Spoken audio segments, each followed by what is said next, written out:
Captain Lee Dae-ho stood on the observation deck of New Seoul Station, watching the alien ships arrive. The massive Imperial vessels moved through space like floating cities, their hulls gleaming with technology that humans could barely understand. Today was inspection day, and everyone on the colony knew what that meant. More demands, more threats, and more reminders that humans were nothing special in the galaxy. The Galactic Empire had ruled the stars for over 1,000 years. They had conquered hundreds of worlds and enslaved dozens of species. Humans were just the latest addition to their collection of servants. The Empire called them a Class 7 primitive species, which was a fancy way of saying they were barely smart enough to be useful. Lee Dae-ho had been a captain in Earth's Navy before the Yao Empire arrived 50 years ago. Back then, humans thought they were alone in the universe. They had been wrong about that and many other things. When the alien ships appeared over Earth, humanity's greatest weapons couldn't even scratch their shields. The war lasted 3 days. Now Lee Dae-ho managed the orbital shipyards around New Seoul, a human colony in the Kepler 442 system. The Empire let humans build basic ships for cargo transport and mining operations. Nothing fancy, nothing dangerous. Just simple tools for simple work. "Captain, the Imperial Governor is requesting permission to dock," said Park So-min, his chief engineer. She was young but brilliant, with a mind that never stopped asking questions. The Empire didn't like questions. "Grant permission," Lee Dae-ho replied, "and make sure everyone knows to keep their mouths shut about the special projects." Park So-min nodded. She understood. For 15 years, she had been working on something the Empire would never expect. Hidden deep beneath the colony's surface were construction bays that officially didn't exist. In those bays, human engineers had been doing the impossible. The Imperial shuttle docked with a sound like thunder. Governor Zelthara stepped out, her blue skin gleaming under the station lights. She was tall and proud like all Vorthak nobles. Her forearms moved with practiced authority as she inspected the docking bay. Behind her came a squad of Imperial guards, their weapons ready. "Captain Lee," Zelthara said, her voice cold. "Your people are behind on their tribute payments." Lee Dae-ho bowed slightly. The Empire demanded respect even from humans they considered barely intelligent. "We've had some equipment failures, Governor. Mining operations have been slower than expected." Zelthara's eyes narrowed. "Excuses are for inferior species. You will increase production by 30%, or we will relocate this entire colony to the mining worlds of Zerion Prime." Everyone on the station knew what that meant. Zerion Prime was a death sentence. The mining conditions there killed most workers within 2 years. It was where the Empire sent species that had outlived their usefulness. "That might be difficult," Lee Dae-ho said carefully. "Our equipment is already running at maximum capacity." "Then build more equipment," Zelthara snapped. "Use your precious human creativity. Isn't that what you're supposedly good at?" Dr. Choi Yu-jin stepped forward from the crowd of human workers. She was the colony's xenobiologist, officially studying alien plant life for agricultural purposes. Unofficially, she had spent years learning everything she could about Imperial technology and military tactics. "Governor," Dr. Choi said politely, "perhaps we could discuss alternative arrangements. Our research into local resources might offer new opportunities for the Empire." Zelthara looked at her with amusement. "Research? You study flowers and vegetables. What could you possibly offer the Empire that we don't already have?" Dr. Choi smiled. "Sometimes the most interesting discoveries come from unexpected places." The governor dismissed her with a wave. "I don't have time for human fantasies. You have 1 month to meet the new quotas, or this colony will be dissolved." Admiral Kim Tae-hyun, commander of the Colonial Defense Force, watched the exchange with growing anger. His ships were old and barely armed, designed only to chase away pirates and handle emergencies. Against Imperial forces, they would last about as long as paper boats in a storm. After the governor left to inspect the mining facilities, the human leaders gathered in Lee Dae-ho's office. The room was small and cramped, nothing like the grand chambers of Imperial officials. But it was private, and privacy was something humans valued highly. "She's getting more aggressive," Admiral Kim said, his voice tight with frustration. The Empire is squeezing us harder every year. They're testing us, Dr. Choi replied, seeing how much pressure we can take before we break. Park So-min looked at her companions. Maybe it's time to show them we don't break as easily as they think. Lee Dae-ho was quiet for a long moment. Outside his window, he could see the Imperial ships hanging in space like metal vultures. For 50 years, humanity had played the role of grateful servants. They had smiled and bowed and pretended to be simple farmers and miners. But beneath the surface, they had been learning. How close are we? He asked Park So-min. The Indomitable is ready, she said quietly. All systems tested and operational. We've incorporated every piece of Imperial technology we could get our hands on, plus some innovations they've never seen before. Dr. Choi leaned forward. I've been monitoring their communications. The Empire is spread thin right now. Rebellions, on 3 different fronts, plus the war with the Andromedans. They can't afford to send massive fleets to deal with minor problems. Minor problems, Admiral Kim repeated with a bitter laugh. Is that what we are? That's exactly what we are, Lee Dae-ho said. And that's our advantage. They've been underestimating us for so long they've forgotten we might be dangerous. Park So-min pulled up a holographic display showing the hidden construction bays. The beauty of the Indomitable is that it doesn't look like much from the outside. Imperial sensors will, read it as a modified cargo hauler. They won't know what hit them until it's too late. This is crazy, Admiral Kim said. 1 ship against the entire Empire?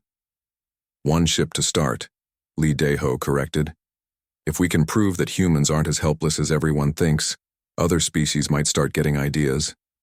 The Empire has a lot of enemies. They just need to see that the Empire can bleed. Dr. Choi nodded. I've been in contact with resistance groups on a dozen worlds. They're all waiting for someone to make the first move. Lee Dae-ho looked at each of his friends. They had all sacrificed so much over the years, pretending to be something they weren't, playing the role of simple colonists while secretly preparing for this moment. The governor wants an answer in 1 month, he said finally. I think it's time we gave her one she'll never forget. Park So-min smiled. Protocol 7? Protocol 7, Lee Dae-ho confirmed.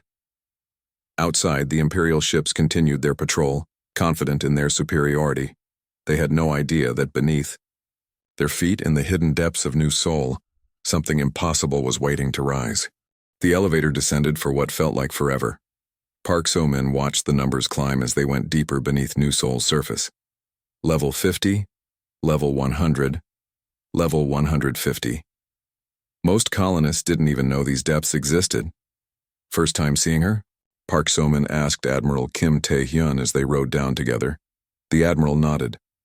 I've seen the plans, but never the real thing. The elevator stopped at level 200. The doors opened to reveal something that shouldn't exist. The underground. Construction bay stretched out like a cathedral made of metal and light. And floating in the center, held by massive support arms, was the Indomitable. Admiral Kim stared at the ship in silence. It was beautiful and terrifying at the same time. From the outside, it looked like a large cargo vessel, nothing special. But Park So-min knew what was hidden beneath that simple exterior. 15 years, she said proudly.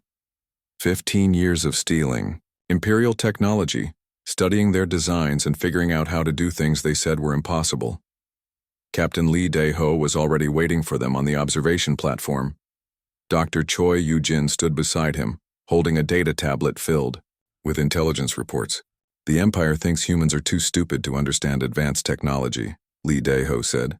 They give us their old equipment to repair and maintain. They never thought we might learn from it. Park So-min walked to the control panel and activated the ship's display systems. Holographic screens showed the Indomitable's internal structure. It was unlike anything the Empire had ever built. The reactor is the key to everything, she explained. Imperial ships use fusion reactors that are powerful but predictable. We took their fusion technology and combined it with quantum mechanics in a way they never tried. Why didn't they try it? Admiral Kim asked. Because their scientists said it was impossible, Dr. Choi answered. Imperial science is based on rules and categories. They have a rigid way of thinking about how things should work. When something doesn't fit their rules, they ignore it. Park So-min smiled. Humans don't ignore things just because they seem impossible. We try them anyway. The hybrid reactor was her greatest achievement. It produced 3 times more power than comparable Imperial designs, and it was completely stable. Imperial engineers would spend decades trying to figure out how it worked. The armor is adaptive, Park So-min continued, pointing to another display. It learns from incoming attacks and adjusts its properties to defend better. The Empire uses fixed shield harmonics. We use shields that change frequency faster than their weapons can adapt. Admiral Kim studied the specifications. What about weapons? That's where it gets interesting, Park So-min said. She brought up the weapons systems on the display. Imperial. Weapons are designed to overwhelm enemy shields through brute force. Ours are designed to bypass shields entirely. The Indomitable's weapons used principles that Imperial science considered theoretical at best. They could punch through energy barriers without triggering defensive systems. They could track targets through hyperspace jumps. They could even disable enemy ships without destroying them, something the Empire's military doctrine didn't account for. The command system is completely different too, Park So-min said. Imperial ships use artificial intelligence that follows programmed responses. Our system links directly with human intuition. Dr. Choi nodded. That's the real advantage. Imperial. AI is very smart, but it's predictable. It follows patterns. Human intuition is chaos theory in action. There's no way to predict what we'll do next because sometimes we don't know ourselves. Admiral Kim walked around the platform, studying the ship from every angle. How many people know about this? 50 engineers, 20 technicians, and now you, Lee Dae-ho answered. Everyone who worked on the project has family on New Seoul. They understand what happens if the Empire finds out before we're ready. And we're ready now? Park So-min activated another display, showing test results from the past month. All systems are operational. The reactor is stable. The weapons are calibrated. The armor has been tested against simulated Imperial attacks. She's ready to fly. Dr. Choi pulled up her intelligence reports. I've been monitoring Imperial communications for weeks. Their nearest battle fleet is 3 days away in the Altair system.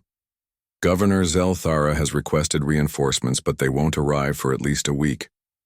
What kind of reinforcements? Admiral Kim asked. Standard patrol fleet. 12 heavy cruisers, 4 destroyers, and 1 dreadnought. Nothing they haven't used to crush rebellions before. Lee Dae-ho looked at the Indomitable hanging in its support cradle. 1 ship against 17.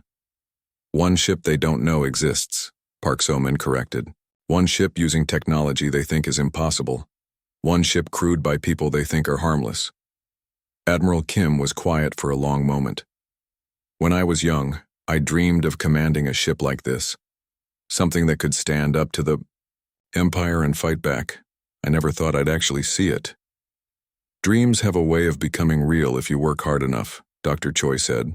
Humans are good at making impossible things happen. Park So-min began the activation sequence. Throughout the construction bay, lights came on and systems hummed to life.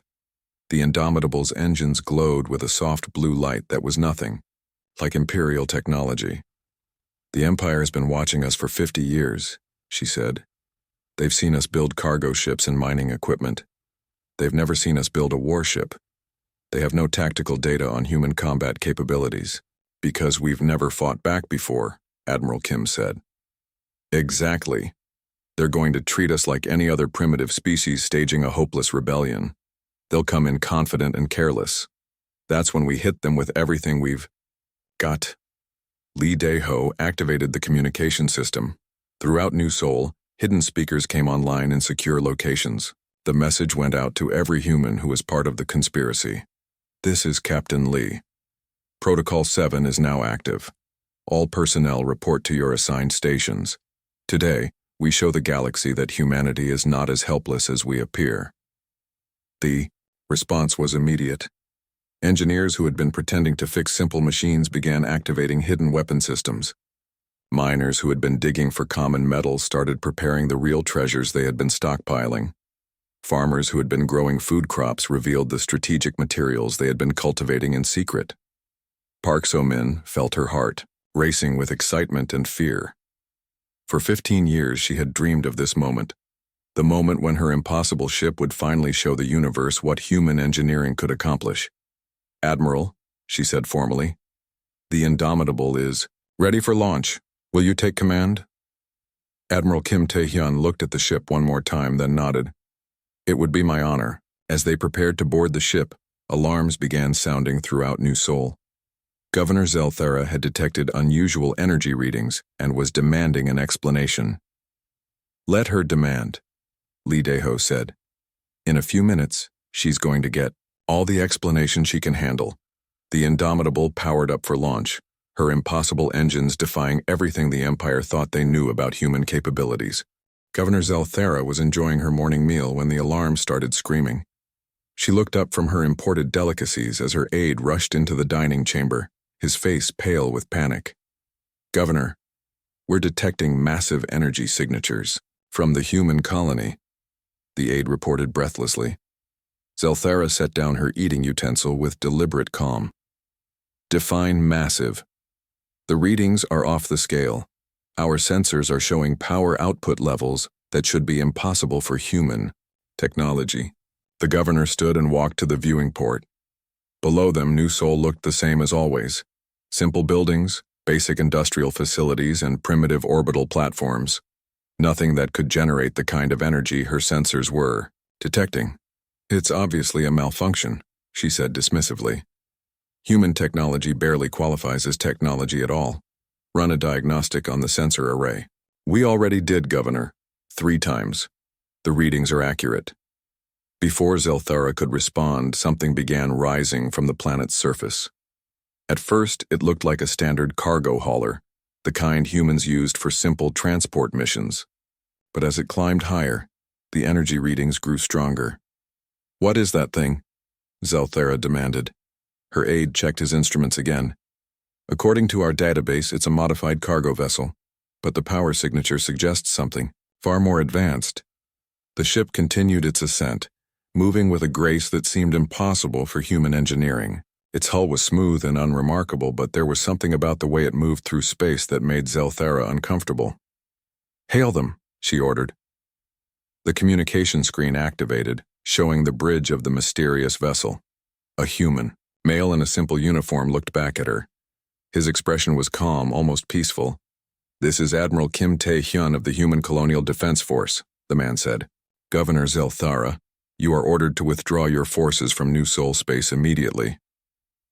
Zelthara stared at the screen in disbelief. "Ordered? Did this primitive just give me an order?" "You have 1 hour to comply," Admiral Kim continued. "If you refuse, we will take action to protect our colony." The governor began laughing. "Action with what? That cargo hauler you're flying? I have 12 heavy cruisers and a dreadnought. You have 1 converted transport ship. That's all we need," Admiral Kim replied calmly. Zelthara cut the communication and turned to her fleet commander. "Destroy that ship. Make it quick and painful. I want the colonists to see what happens when humans forget their place." Fleet Admiral Vornash nodded and began issuing orders. The Imperial battle fleet moved into attack formation, their massive ships dwarfing the lone human vessel. Weapons charged and shields activated as they prepared to demonstrate Imperial superiority. On the bridge of the Indomitable, Admiral Kim watched the enemy fleet approach. Captain Lee Dae-ho stood beside him, while Park So-min monitored the ship's systems from the engineering station. Dr. Choi Yu-jin coordinated intelligence feeds from across the system. 12 heavy cruisers, 4 destroyers, and 1 dreadnought, Dr. Choi reported. "Standard Imperial formation. They're treating us like a typical rebellion." "Perfect," Admiral Kim said. "They have no idea what they're dealing with." Park So-min checked her displays. "All systems are optimal. The reactor is running at peak efficiency. Weapons are charged and ready." The Imperial fleet opened fire first. Dozens of energy beams lanced through space toward the Indomitable. The humans watched calmly as the deadly barrage approached their ship. Then something impossible happened. The beams struck the Indomitable's hull and simply disappeared. The ship's adaptive armor absorbed the energy, and converted it into power for its own systems. What? Fleet Admiral Vornash shouted on his bridge. How is that possible? His weapons. Officer checked the instruments frantically.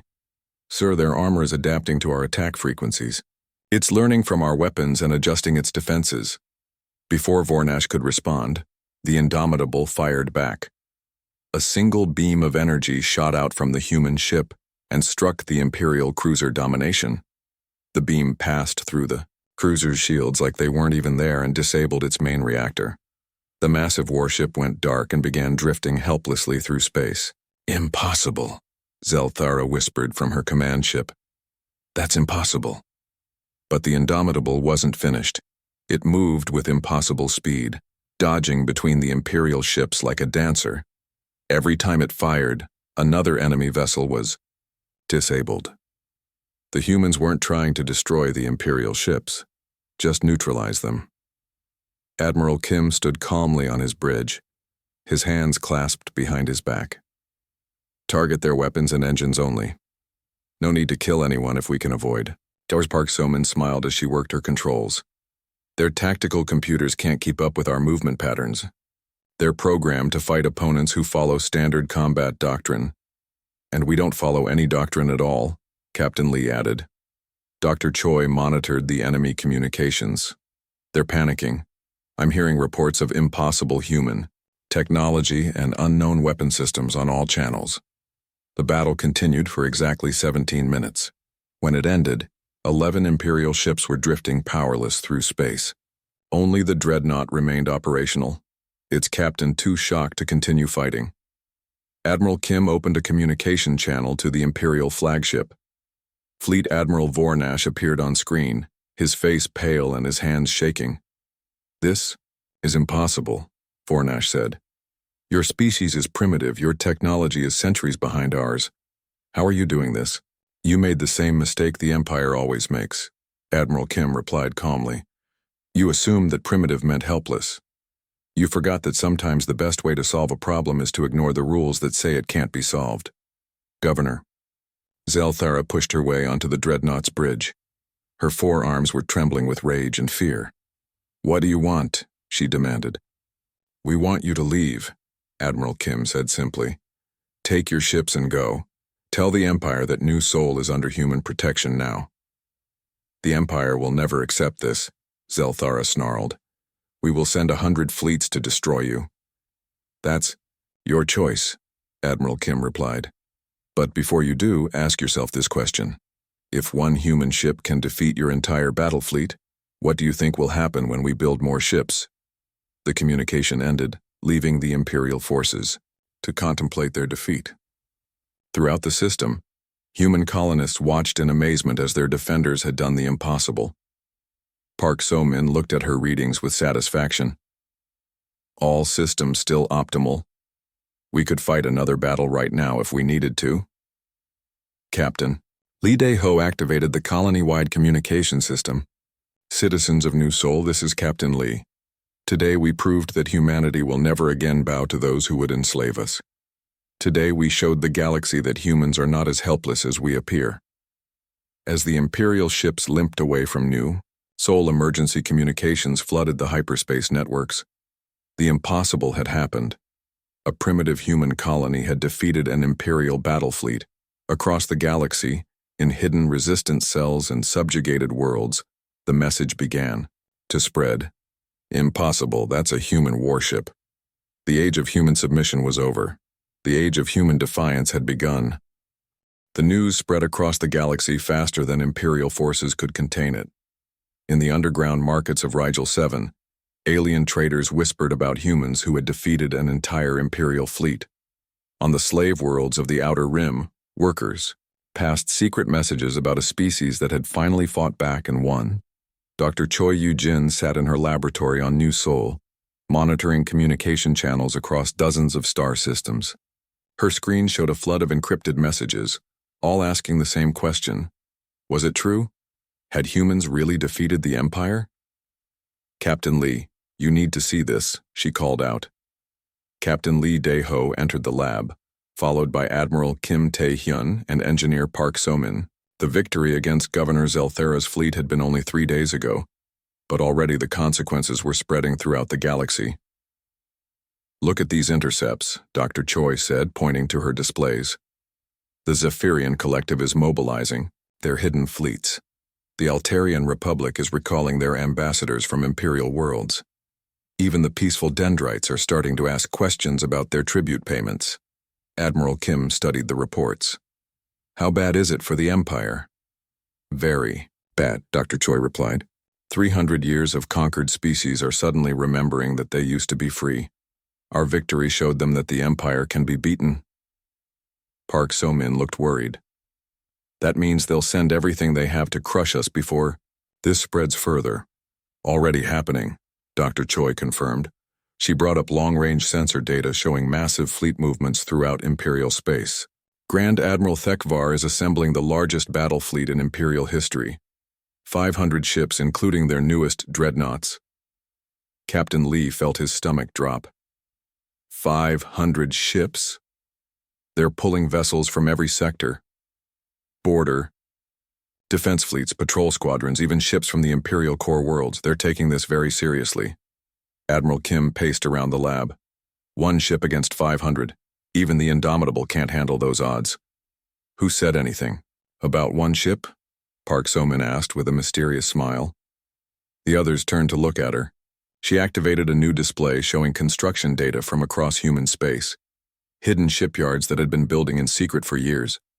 Production facilities that officially didn't exist. "Did you really think we only built 1 ship?"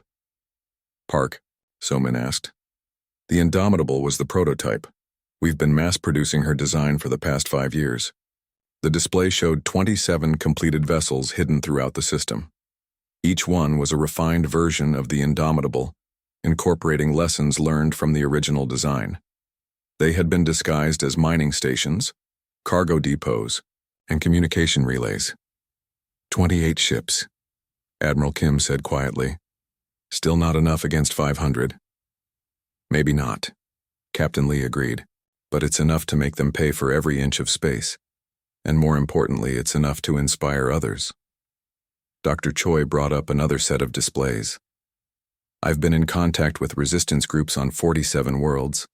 They're all asking for copies of our technology. They want to build their own impossible ships. Can we help them?" Admiral Kim asked. Park So-min nodded. "The reactor designs can be adapted to any species' technology base. The weapon systems are even simpler to reproduce. Give me 6 months and half the galaxy could be building ships like ours." "The Empire won't give us 6 months," Captain Lee pointed out. "Then we'll have to make do with what we have," Admiral Kim said. 28 ships in the element of surprise. Dr. Choi activated the communication system. "I've been coordinating with our allies. When the Imperial fleet arrives, they won't be facing just humans. The Zephyrian Collective is sending 12 ships. The Altarian Republic is contributing 8. Even some of the smaller species are offering support." "How many total?" Captain Lee asked. 67 ships from 8 different species, all using modified versions of our technology. Park So-min looked amazed. 67 ships built with human innovations but adapted to alien engineering. Each species brought their own improvements to the design. Admiral Kim studied the fleet composition. "It's still not enough ships, but it might be enough diversity. The Empire has never faced a multi-species alliance using completely unknown technology." Captain Lee activated the colony-wide alert system. "Citizens of New Seoul, this is Captain Lee. We have confirmed reports of a massive Imperial fleet approaching our system. They intend to make an example of us, to show the galaxy what happens to species who dare to resist." Throughout the colony, humans stopped their work to listen to the announcement. "In 3 days, we will face the largest battle fleet in Imperial history. We are outnumbered 8 to 1. By all reasonable standards, we should surrender now and hope for mercy." Captain Lee paused, looking out at the stars where his people had built their new home. "But humans have never been reasonable. We are the species that looked at the impossible and decided to try it anyway. We are the species that took Imperial technology and made it better. We are the species that refused to stay conquered." Dr. Choi monitored communications from across the galaxy as Captain Lee's words were broadcast on hidden frequencies. The Empire believes that superior numbers guarantee victory. They believe that primitive species should know their place. They believe that the natural order of the galaxy puts them on top and everyone else on the bottom. Admiral Kim watched the tactical displays as Allied ships began moving into position throughout the system. Today, we're going to teach them that beliefs are not the same as facts. Today, we're going to show them that sometimes the smallest species can cast the longest shadows. Today, we're going to prove that freedom is not a gift granted by the powerful, but a right taken by the brave. Park So-min checked the status of all 28 human vessels. Each ship was ready for battle, crewed by volunteers who understood the stakes. To our allies listening across the galaxy, remember this moment. Remember that change is possible. Remember that empires fall when their subjects refuse to serve. Remember that today humanity chose to stand. The broadcast ended, leaving the colony in determined silence. In 3 days, the most powerful fleet in galactic history would arrive to crush the human rebellion. But humans had never been good at staying crushed. Dr. Choi received a final communication from her network of contacts. The Empire is calling this Operation Eternal Order. They plan to broadcast our destruction across the galaxy as a warning to other potential rebels. Let them broadcast it, Admiral Kim said grimly. The galaxy should see what happens when free beings refuse to kneel. Captain Lee looked at his friends and colleagues. In 3 days, many of them would probably be dead, but they had already achieved something remarkable. They had shown the galaxy that the Empire could be beaten. Any regrets? He asked. Park So-min shook her head. Just one. I wish we had more time to build more ships. I wish we had started this 50 years ago, Admiral Kim added. Dr. Choi smiled sadly. I wish I could see how this story ends. Captain Lee nodded. Then we'd better make sure it ends well. Outside, the stars waited for the approaching storm. The Proxima Nebula had been chosen as the battleground for good reason. The colorful gas clouds would interfere with long-range sensors, giving the smaller human fleet some advantage against overwhelming numbers. Admiral Kim Tae-hyun stood on the bridge of the Indomitable, watching as 500 Imperial ships emerged from hyperspace. Grand Admiral Thekvar commanded the largest battle fleet in Imperial history from his flagship, the Eternal Dominion. The massive dreadnought was 3 kilometers long and bristled with enough weapons to destroy entire worlds. Around it, 499 other ships formed a wall of metal and energy that stretched across space. So many ships, whispered Park So-min from her engineering station. Each one designed to kill us, Captain Lee Dae-ho added grimly. Dr. Choi Yu-jin monitored enemy communications from her intelligence post. They're confident. Thekvar is already planning the victory celebration. Admiral Kim activated the fleet-wide communication system. 67 ships from 8 different species waited for his words. Humans, Zephyrians, Altarians, and others who had decided that freedom was worth dying for. Today we face the Empire's finest, he said calmly. They outnumber us 8-1. Their ships are larger and more heavily armed. By every military calculation, we should lose this battle. Throughout the Allied fleet, crews made final preparations for combat. But calculations don't account for everything. They don't account for the fury of the enslaved. They don't account for the creativity of the desperate. They don't account for the power of species who refuse to surrender their dreams. Grand Admiral Thekvar opened a communication channel to the human fleet. His face appeared on screens throughout the Allied ships, cold and arrogant. Admiral Kim, I am Grand Admiral Thekvar of the Imperial Navy. You will surrender immediately and submit to Imperial justice. No, Admiral Kim replied simply. Thekvar looked surprised. No? Do you see the size of my fleet? You have 67 ships. I have 500. Surrender now, and I will make your deaths quick. You're making the same mistake everyone makes, Admiral Kim said. You're counting ships instead of measuring determination. Determination won't stop my weapons from destroying you. We'll see. The communication ended. Thekvar gave the order to attack, and 500 Imperial ships opened fire simultaneously. The space between the fleets filled with deadly energy beams and explosive missiles. But the Allied fleet was ready. The ships scattered in all directions, using the nebula's gas clouds for cover. They moved in patterns that Imperial tactical computers couldn't predict, each species contributing their own unique fighting style to the battle. Park So-min's engineering innovations proved their worth immediately. The adaptive armor systems on every Allied ship began learning from Imperial attacks, adjusting their defenses faster than enemy weapons could adapt. Ships that should have been destroyed simply absorbed the damage and kept fighting. Their armor is impossible, reported an Imperial weapons officer. All their technology is impossible, Tekvar snapped back. Destroy them anyway. But destroying the Allied fleet was proving much harder than expected. The human-designed ships moved through space like living things, dodging and weaving between enemy fire.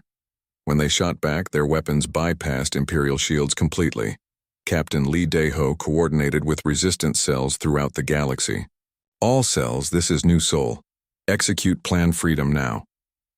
Across dozens of star systems, hidden rebel groups launched simultaneous attacks on Imperial supply bases and communication stations. The Empire suddenly found itself fighting on 50 fronts at once. Dr. Choi Yu-jin monitored the chaos spreading through Imperial space. It's working. Their communications network is collapsing. Supply lines are being cut. Entire sectors are going dark. Admiral Kim focused on the battle at hand. Park So-min, activate the network protocols. Park So-min's greatest innovation had been saved for this moment. She activated quantum communication links between all the Allied ships, connecting their tactical computers into a single vast network.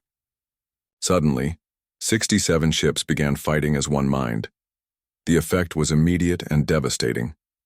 The Allied fleet moved with perfect coordination, each ship knowing exactly where every other ship would be. They struck Imperial formations with surgical precision, disabling key vessels and disrupting enemy battle lines. Grand Admiral Tekvar watched his perfect formation crumble in confusion. How are they doing this? They're fighting like they share a single brain. Because they do, Admiral Kim said over the communication channel. Human innovation, Zephyrian computing power, Altarian tactical analysis, and 5 other species contributing. Their specialties. We're not just an alliance, we're a true fusion of capabilities. The battle raged for 6 hours. Imperial ships fell one by one to the impossible tactics of the Allied fleet. The Empire's rigid military doctrine couldn't adapt fast enough to counter the chaotic creativity of free species working together. Captain Lee Dae-ho led a boarding party onto Tekvar's flagship. The fighting in the corridors was fierce, but human determination combined with alien technology proved unstoppable. When Lee reached the bridge, he found Tekvar staring at tactical displays showing the destruction of his fleet. "This is impossible," the Grand Admiral whispered. "The Empire has ruled the galaxy for 1,000 years. We have the best ships, the best weapons, the best training. You have the best of everything except the one thing that matters most," Captain Lee replied. "You don't have the will to be free." Dr. Choi Yu-jin's voice crackled over the communication system. "Captain, I'm receiving surrender requests from Imperial ships throughout the fleet. They're asking for terms." Admiral Kim's voice followed. "Grant them safe passage home. We're not conquerors. We're liberators." When the battle ended, only 43 Imperial ships remained operational. The rest had been disabled or destroyed. The Allied fleet had lost 12 ships, but they had achieved the impossible. Park So-min stood on the bridge of the Indomitable, looking out at the debris field that had once been the Empire's greatest fleet. "Is it over?" "The battle is over," Admiral Kim replied. "But the war for freedom is just beginning." Throughout the galaxy, the news spread like wildfire. The Empire's invincible fleet had been broken by a coalition of free species using impossible human technology. On 1,000 worlds, enslaved populations began to rise in rebellion. Dr. Choi Yu-jin received reports from across the galaxy. The vegan system has declared independence. The Centauri colonies are expelling Imperial governors. The entire Outer Rim is in open revolt. Captain Lee Dae-ho activated the Galactic Communication Network. His words would be heard on every world where beings still dreamed of freedom. Citizens of the galaxy, this is Captain Lee Daeho of the Human Colonial Defense Force. Today we proved that the Empire can be defeated. Today we showed that free beings fighting together are stronger than any tyrant. On a million worlds, beings of 100 different species listened to the human captain's words. The age of imperial dominance is ending. The age of galactic freedom has begun. We call upon all free beings to join us in building a new galaxy, one where no species kneels to another, one where diversity is strength, and one where the impossible happens every day. 3 months later, representatives from 200 species gathered on New Sol to form the Galactic Federation. Humans were not the leaders of this new alliance, just one voice among many, but they had been the spark that lit the fire of revolution. Admiral Kim Tae-hyun stood in the Federation Assembly Hall, watching as former enemies worked together to build a better future. "Any regrets?" he asked Captain Lee. "Just one," Lee replied. "I wish my old Navy instructors could see this. They always said humans were too unpredictable to make good soldiers." "They were right," Admiral Kim said with a smile. "Good thing we were never trying to be good soldiers. We were trying to be free." Outside, the stars shine down on a galaxy where the impossible had become possible, where the enslaved had become free, and where humanity had learned that their greatest strength was not their technology, but their refusal to accept that anything was truly impossible.